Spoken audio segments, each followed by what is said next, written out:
You're listening to Hawk Talk with former Seahawks wide receiver Michael Bumpus. Play fake, going to roll right, dumps it off into the right flat to Michael Bumpus, who bounces off of one tackler, gets inside the 40, down to the 35-yard line. Powered by Seahawks.com. Matt pump fakes, looking to the goal line. He throws it into the end zone.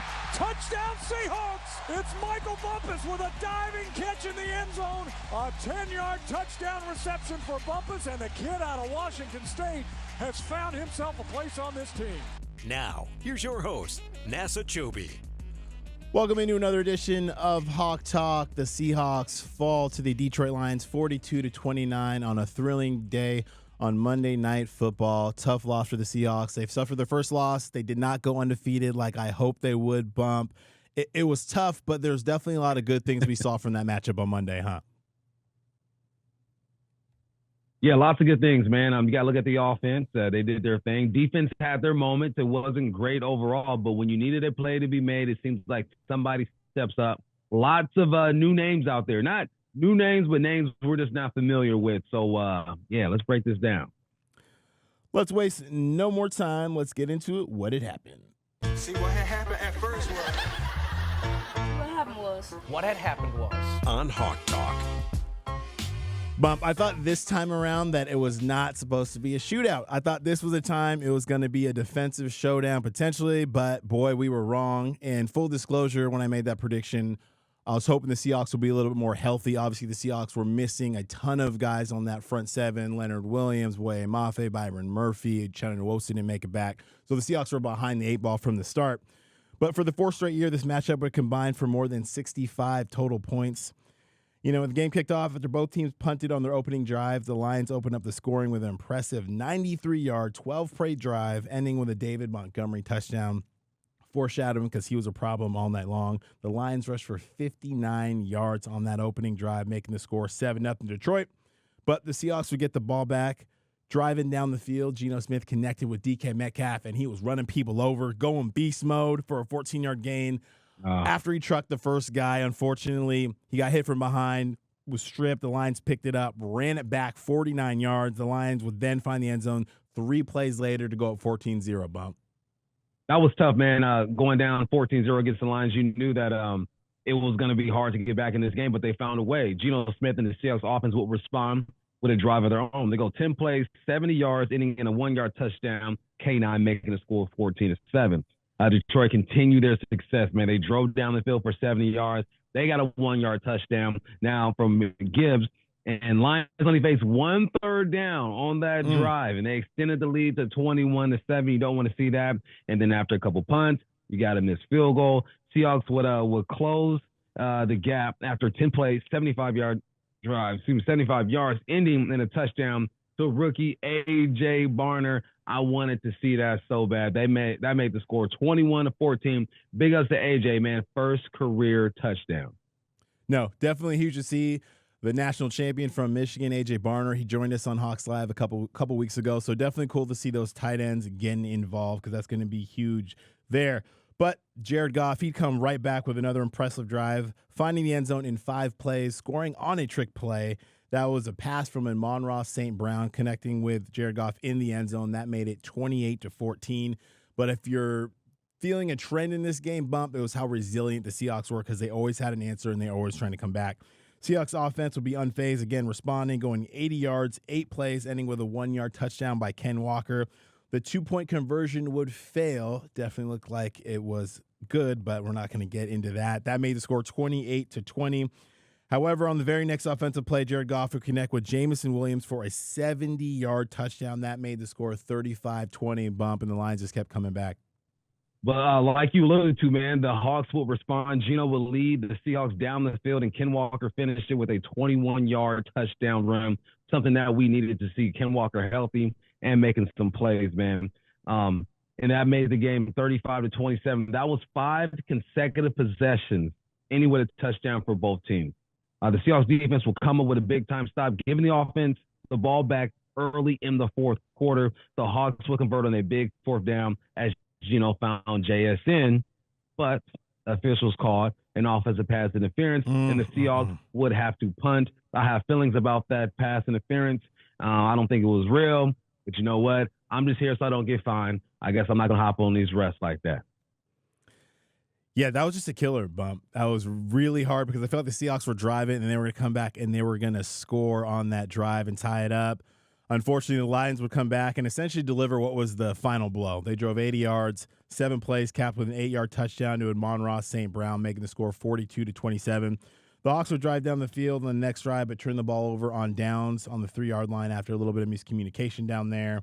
Jared Goff would get sacked for a safety later on, but it was too little too late, and the Hawks fell to the Lions 42-29. But when you look at those other numbers, man, the Seahawks had 516 total yards of offense to Detroit's 389 bump, but it just wasn't enough. Man, crazy. 516 to 389. They outrushed the Detroit Lions 133-116. Didn't feel that way. It felt like Detroit was running all over the yard. They had 28 more plays than Detroit, and they won the time of possession. Going into this game, you and I talked about the time of possession was going to be huge. I guess not for the Lions where you're having all these explosive plays. And the Hawks had a franchise record, 38 first downs, man. Woo. But too many explosive plays, and Detroit, tip your cap. Hey, catch us again in the playoffs when we're at full strength, though. Yes, absolutely. And you're right. You took the words out of my mouth. You got to tip your cap because they're a good football team. They were in the NFC Championship game last year, but it was a game where the Seahawks were right there. They absolutely were in the game the entire time. It's a game they could have won. So it's encouraging. Obviously there's no more victories in the NFL, but it's encouraging to see where they were at and how, that they could have beat a team with that caliber. But despite the loss, there was a ton of playmakers. Let's get to that. Touchdown, Seahawks! Playmakers. Show them what time it is. Holy catfish!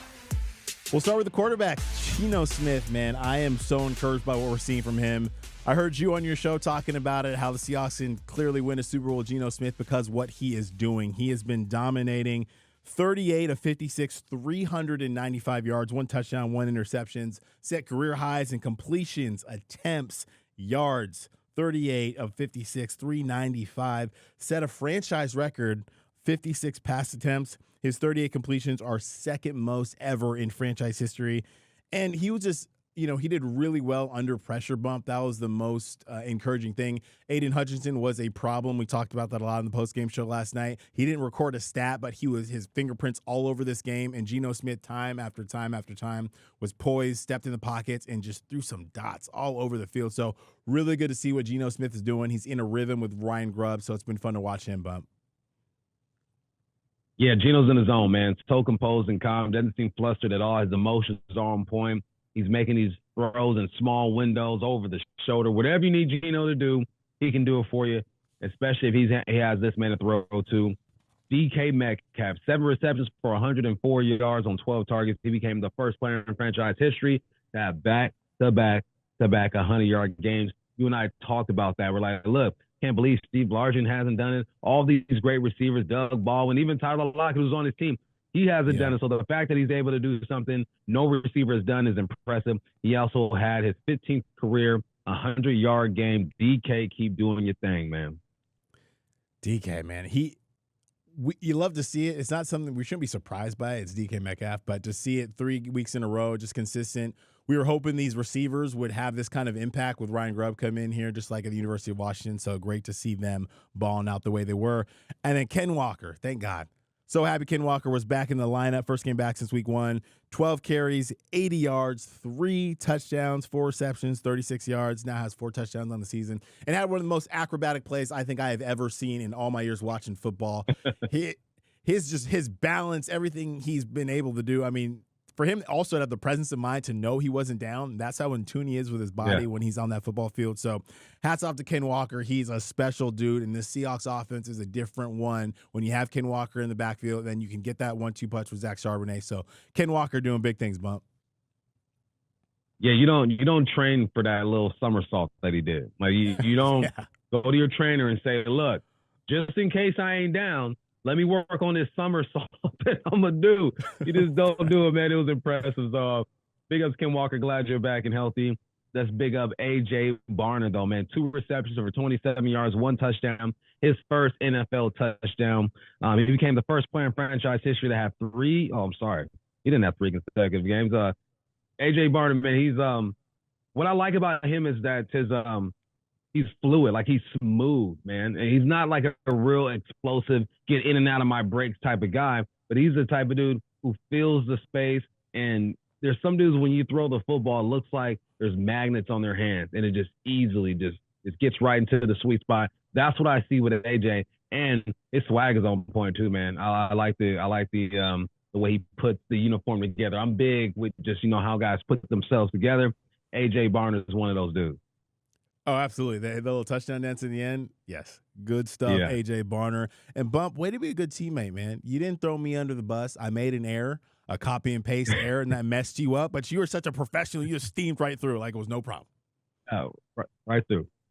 Love it. Love it. Give some more props here in Playmakers. Derek Hall, the defense didn't make a ton of stops. Obviously, they didn't play the game that they wanted to play, but Derek Hall is still doing his thing. 4 tackles, 1 sack, 1 TFL, 1 QB hit. And the way he got that sack, the way he grabbed Jared Goff with one hand and just threw him to the ground. Derek Hall, he's already done it earlier this year where he had that huge game against the Dolphins. So happy to see Derek, what he's doing. And then Tyrell Dotson, he's out there, 10 tackles, 1 TFL. He's all over the place, man. And if you can keep, we've been talking about it, if you can keep linemen from getting to that next level and getting hands on Dotson, it's really good watching him run around the football field because he's been special to see. So while the Seahawks didn't get the job done and they didn't play as well as they'd hope overall, Bump, you can't say enough about this receiving core and what they were able to do on Monday night.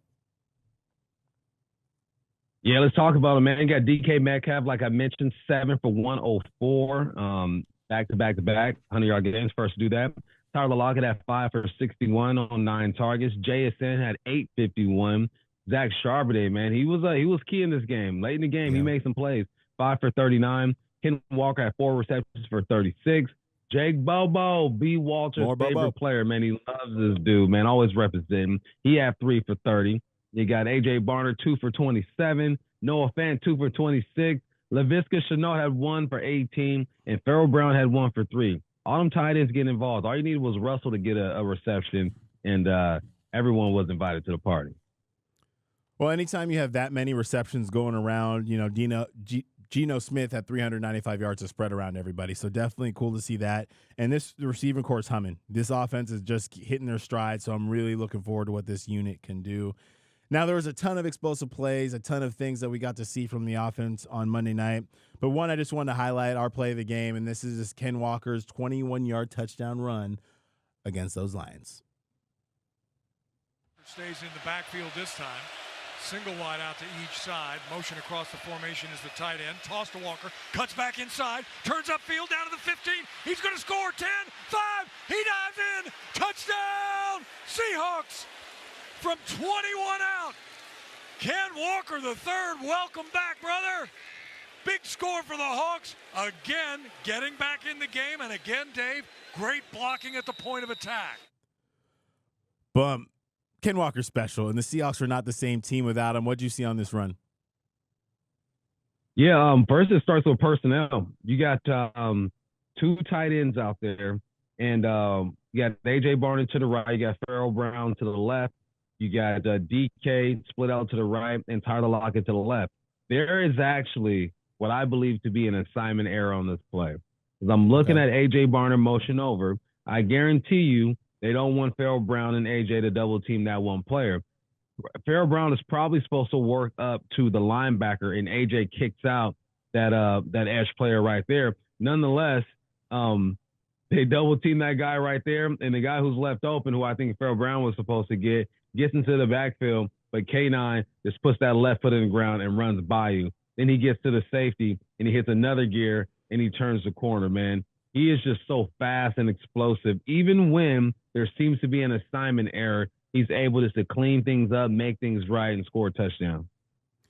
Yeah, Bump, what I love about that, too, is honestly just about Ken Walker and his playmaking ability.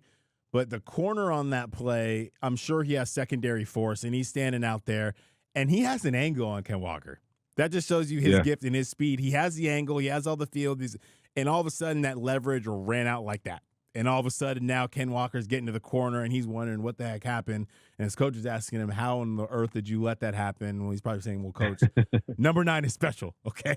Number 9 is special. So love to see that from Ken, but Bump, man, this is the first time we've been here. The clock just ran out on the Seahawks. Normally we're getting in victory formation. Unfortunately on Monday night, the clock just ran out. A knee taken by Hundley. They're just going to let the clock wind down. Not even going to bother taking that last time out.